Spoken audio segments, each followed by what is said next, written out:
Hi, I'm doing another video. Um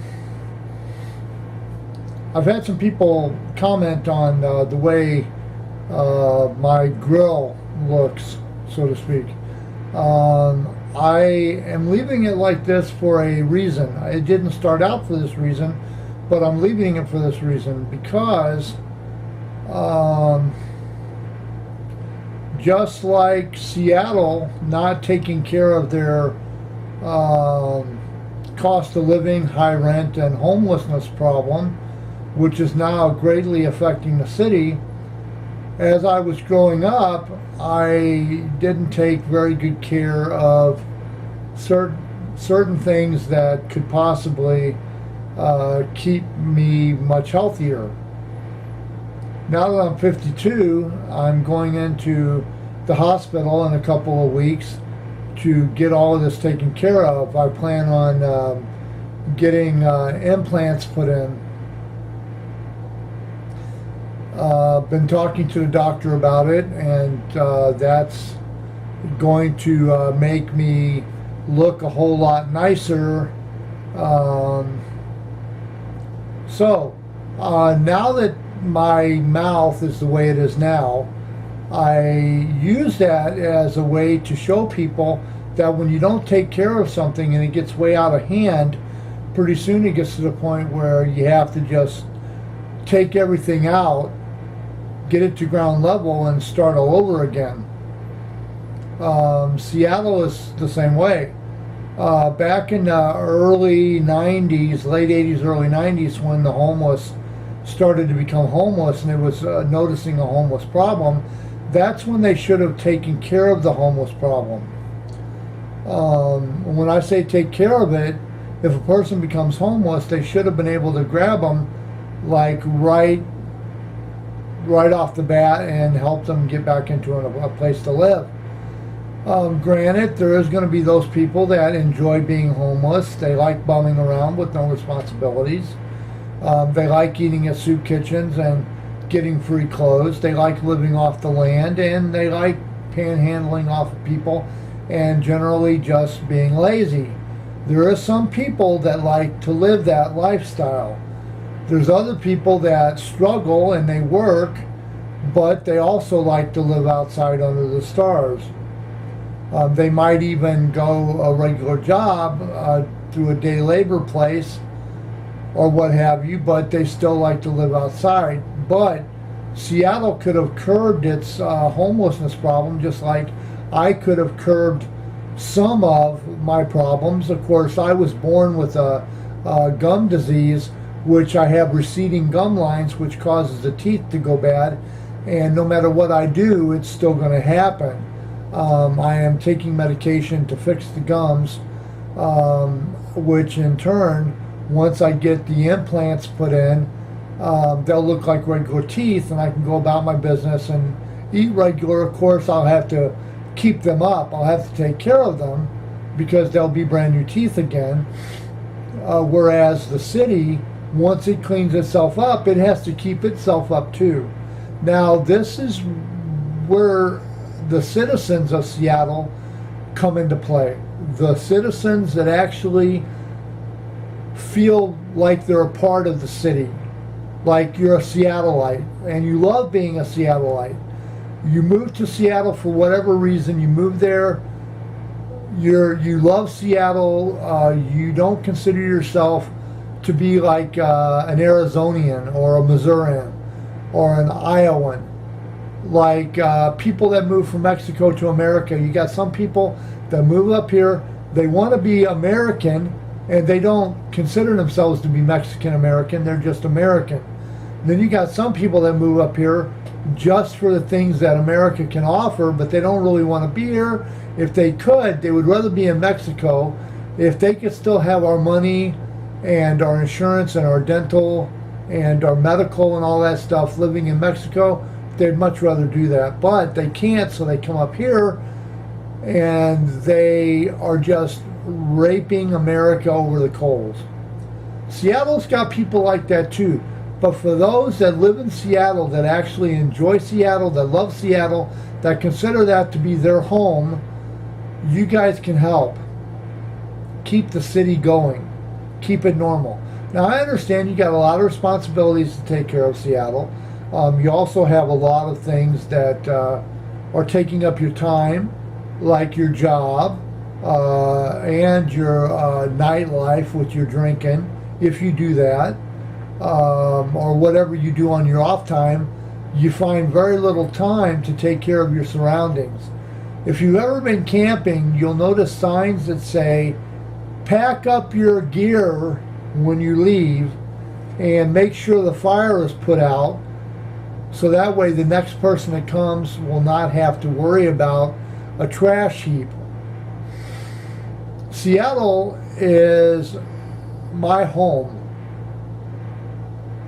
although I am unable to live there at the moment. It is my home. It will always be my home. I have enjoyed the few years that I have lived there better than any other place, except for back home with my mom and dad and my sister. I have enjoyed the company of Seattle. I have went on walks, and Seattle, she has comforted me. She has whispered in my ear. She has helped me through my struggles. Seattle has been there when I was depressed and didn't feel good. She has inspired me when I was doing my artwork. Just everything about Seattle has inspired me to be a better me. When you live in Seattle, do you think of Seattle like that? Do you love Seattle as much as Seattle wants to love you?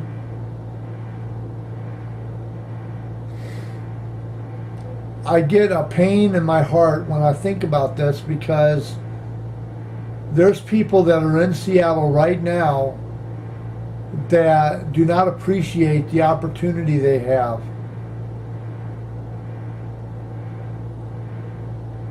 I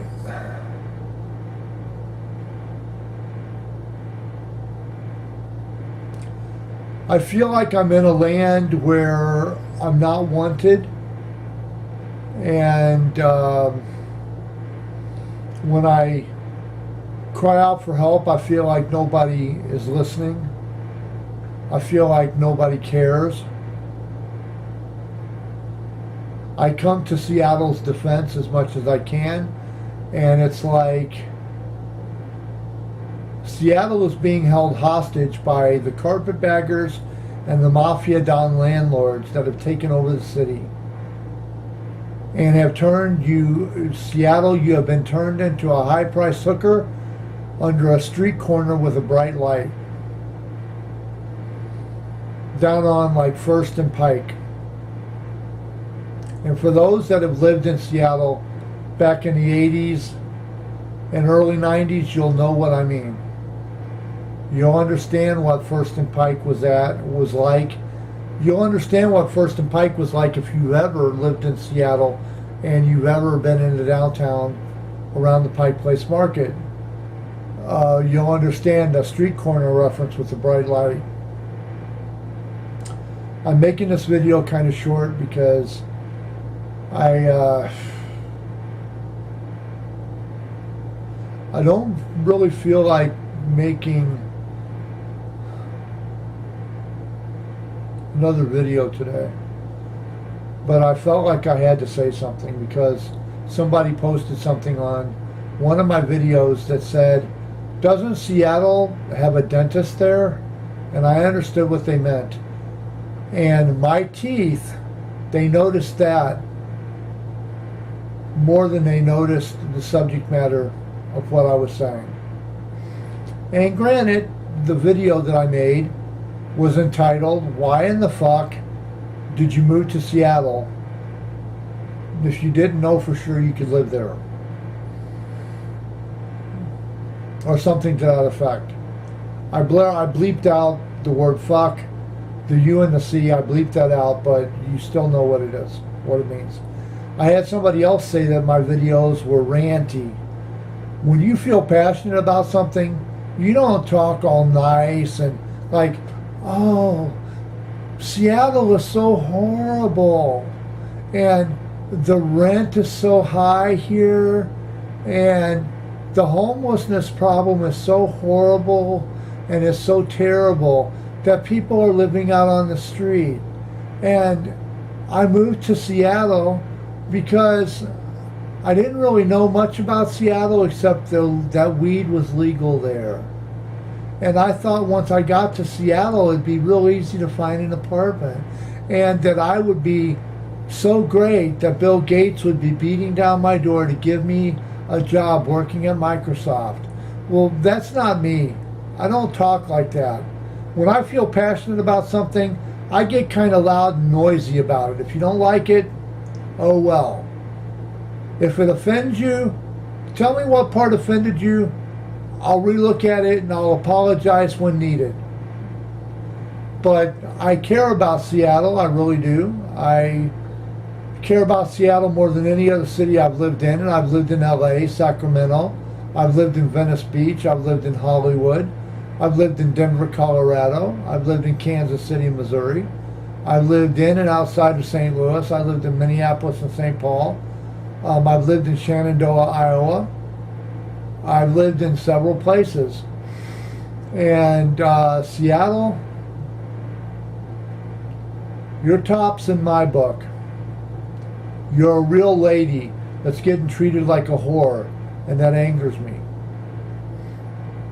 Anyway, this has been All Things Considered, because I consider all things.